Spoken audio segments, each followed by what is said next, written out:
Joining us today is Bhawna Singh, CTO of Glassdoor, and also one of the founding members of Eng, the peer network of VPEs and CTOs from leading SaaS companies. Bhawna started with Glassdoor 5 years ago, and she was recently promoted to CTO earlier this year. She began with a dual mandate to rethink and rebuild the jobs search business, and also to open the first new remote engineering center in San Francisco.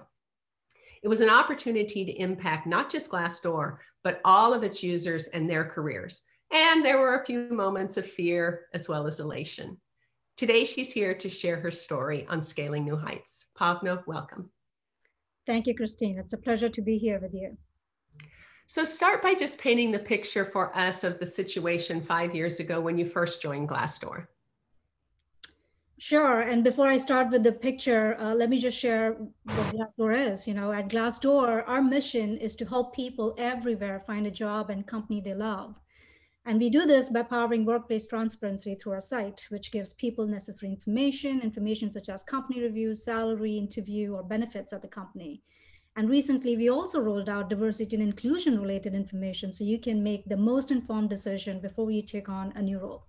So in a nutshell, we work hard to shine the light in professional workplaces as we believe bad things happen in dark places. So as you mentioned, I joined Glassdoor with two interrelated mandates to deliver on. Number one, set up a new office in San Francisco with engineering and product presence to tap into the broader talent pool. We needed this location to be another center of excellence for us to help Glassdoor hire niche skills needed to grow business. And the second mandate was to help rebuild the search vertical for jobs business, the relevancy, or you can say the quality of our jobs result was bad at that time.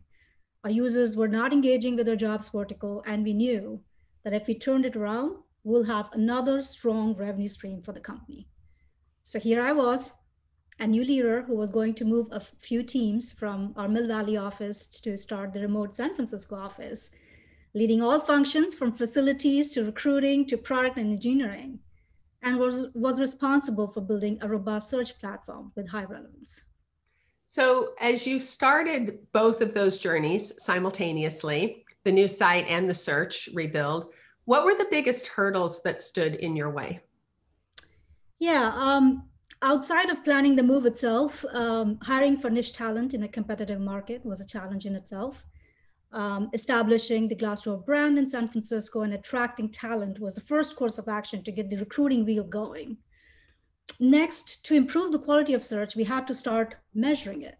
This was a big missing piece.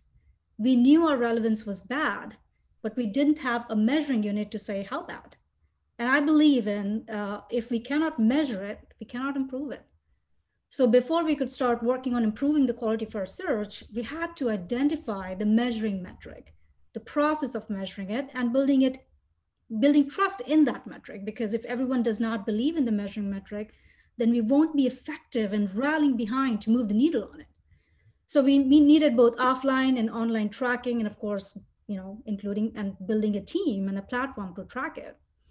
But all of this while working on the tacticals of architecting the platform, the deployment infrastructure, and monitoring setup. I remember we faced major performance challenge a few months into the effort.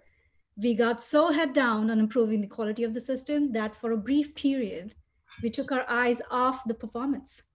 So by tuning the system for quality and the ML models we added, we made the system heavier and less performant. And by this time, we were receiving more traffic on the system as more and more users started to engage with the feature. But the performance issues made it hard for us to scale. And since we were still a very small team, we had to pull back from working on quality improvements to invest in performance improvements. This is when we built load and performance testing features in our deployment pipeline to make sure we are comparing performance of every release that went out. And then we moved back to our original roadmap of quality improvements. But Christine, I would say the toughest of everything here was ensuring everyone stays inspired through the move and our ups and downs. Moving from a location they worked at for many years with all the amenities, free lunch, gym, and many other perks, to another office with none of that. Following a new leader they didn't know yet can be hard. And when I'm in tough situations, I always find myself taking inspiration and answering the question of why, the goal of my work. And it was answering that question to this small team we had identified for moving to the new office helped. Knowing that they were the group seeding the Glassdoor culture in the new office, which was critical for our growth, brought everyone together. Excellent. Almost every journey has a low point or many low points, the valley of despair. Did you face one of those? Oh, yes. If I had to pick, yes. As every leader, when we take on a new challenge, we evaluate the impact of our failure. Given this was the first time I was setting up a new office, for me, it was a relief knowing the people who have joined me in the SF office can always go back and work from the previous location, just in case. But it was a few months after our move to the new office. By then, we had hired a few new talents. I realized that failure was not an option anymore. I was responsible for people I had hired. And I remember the feeling of this heavy weight on my shoulders. Yeah, that's scary. Very scary. What did you do to get through that? I think the same as we all do. We immerse ourselves more into the job, push through. I did exactly that, working even longer hours. But I'll also say I also took guidance from the leaders of the company, and they were very helpful, and I received a lot of support. Was there a transformational moment when you knew things were moving in the right direction and that you were going to achieve the goal? Absolutely. There were few smaller wins along the way. But it was when we reached our relevancy goal that we celebrated big. We had reached the parity in relevance, or you can say, quality with the competitors in the market. And the users had started to engage at a healthy rate with the product. It was now that we could turn our attention to the revenue growth. I would say that was a transformational moment, the feeling that we have arrived. But then our platform was also modernized. We had good infrastructure around it, supporting the deployment and monitoring so that our still small team can own and support it. We had also hired some great talent, had an organization structure, process, everything felt that it was in place. And as you look back on this journey, are there things that you would do differently in retrospect?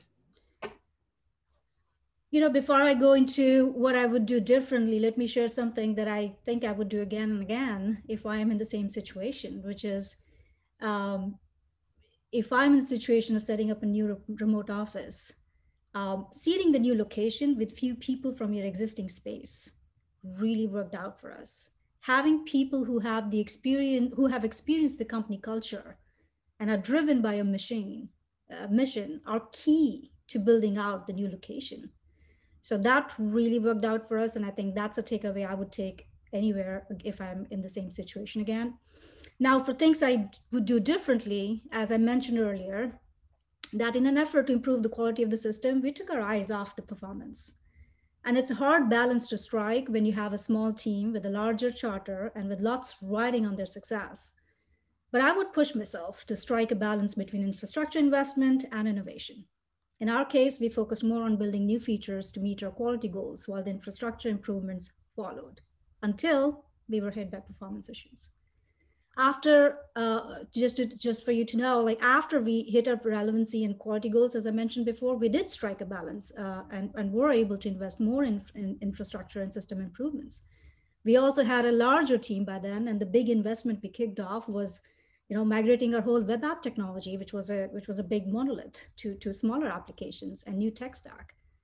So that was a huge learning that I would say I would do differently. Well, and that sounds like another big story, another big transformational journey. Would you mind just giving a quick summary of what happened in that effort? Sure. A big portion of our site grew into a monolith written in JavaScript and Java backend, and we plan to migrate the site into smaller node applications with front-end written in React and GraphQL to aggregate and load data. We identified a list of core services such as authentication, tracking, and a few others, and our platform team built them out following API first principles, which enabled the migration effort for our application teams. So there were multiple phases to this migration effort. And with completion of every phase, there was a significant improvement in our engineering efficiency. I would say we have come a long way now, but engineering efficiency is an objective we continue to invest in as we strive to build engineering excellence. Well, you've done an amazing job there. It's an inspirational story. We're almost out of time, but I don't like to let people get away from Scaling New Heights until they've answered at least a couple personal questions. Are you game for that? Sure, Christine, go ahead. All right, lightning round. What's your favorite ice cream flavor? Rocky Road. Beach or snow? Beach. Do you have a favorite song or band? I do. I have a few of them, actually. I would say one of them is I Can See Clearly Now, The Rain Is Gone. That's a great one. Early bird or night owl? Definitely early bird. Star Trek or Star Wars? Star Trek. And what's the biggest or scariest thing you've ever personally scaled? I think the story that I just shared today, professionally, I would say this would be the biggest opportunity that I personally scaled. Well, congratulations on doing it so well and all you have achieved there with Glassdoor. Bhawna, thank you so much for joining us and sharing your story on Scaling New Heights. Thank you, Christine. It was a pleasure walking down the memory lane with you, always. If you want to hear more stories or learn about Eng and how to become a member of the community, visit scalyr.com. That's SCALYR.com. Thank you.